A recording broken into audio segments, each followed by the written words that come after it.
In this daily drop, I'm going to talk about one way that I like to pack my mics when I'm going out on productions. So let's go. Okay, everybody, here we are with the second episode of the week.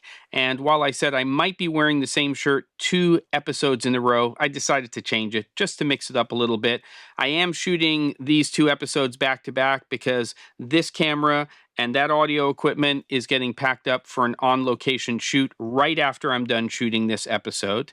And so I just need to make sure that I have the content necessary to do the daily drop. All right, so let's talk about this. This is a boom stand that I use. It's from Manfrotto. And when I'm going out, especially for local productions, it's usually what I use for audio. So it will actually extend up and out, and it's a pretty cool piece of kit. Not really talking about that right now, but it usually has a stud inside of it, which can live on the actual stand itself.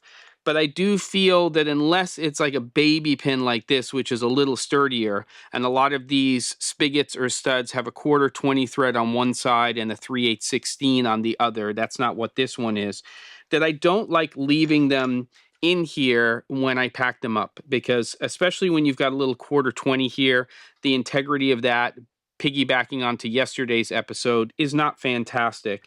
So what I like to do, and this is how I have it set up here, as my spigot is rolling all over the table, is you can see that I have my shock mount here with my boomed mic that is already inside of here. And then I have a 492. This is a Manfrotto ball mount, which isn't the least expensive in the world. In fact, they've slightly changed the design, but the new one is fantastic as well and still called the 492. But it just works. It's just a rock star of a ball head. So I keep going back to these. And then what I have is I have a 3/8 to 1/4 20 spigot here, like the one I was mentioning in the beginning.